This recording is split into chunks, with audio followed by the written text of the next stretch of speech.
Olá, irmãs e irmãos que acompanham o grupo de reflexão bíblica São Jerônimo. Paz e bem. Hoje vamos refletir sobre o texto do Evangelho de Mateus, capítulo 10, do versículo 24 ao 33. Estamos aqui no segundo grande discurso de Jesus no Evangelho de Mateus. O primeiro, conhecido como Sermão da Montanha, corresponde ao capítulo 5 até o capítulo 7. E agora, o discurso é de instrução aos discípulos e corresponde a todo o capítulo 10 do Evangelho de Mateus. Jesus confere aos seus discípulos a missão de serem anunciadores do reino, um reino que é de justiça e vida. Por isso, os sinais da presença deste reino no meio do povo são sempre sinais da restituição da vida e dignidade.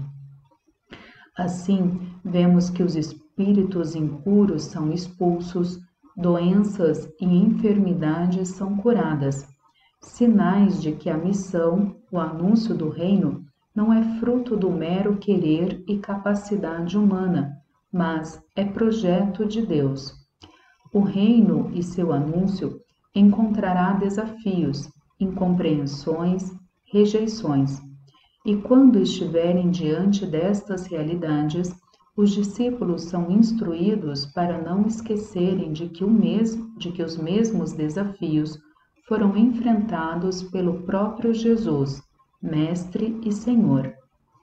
Os relatos deste capítulo correspondem às dificuldades enfrentadas pelos discípulos e pelas comunidades cristãs do primeiro século. Uma leitura do livro de Atos dos Apóstolos, por exemplo, escrito por Lucas num período próximo da redação do Evangelho de Mateus, nos confirma que os discípulos e missionários enfrentavam perseguições, rejeições, prisões, eram expulsos das cidades, levados diante das autoridades para darem explicações sobre o anúncio que proferiam. Mas também vemos que eles proclamavam o nome de Jesus, batizavam e realizavam sinais em seu nome em todos os lugares, à luz do dia, sem o medo paralisante, mas encorajados pelo Espírito. O texto de Mateus oferece a segurança aos discípulos de que não estarão sozinhos, não lhes acontecerá nada em que o Pai não saiba. Como o texto mesmo diz, nenhum pardal cai ao chão sem que o Pai saiba, e até mesmo todos os fios de cabelo estão contados. Nada será capaz de afastá-los da presença amorosa do Pai, assim como Jesus afirma, não tenham medo.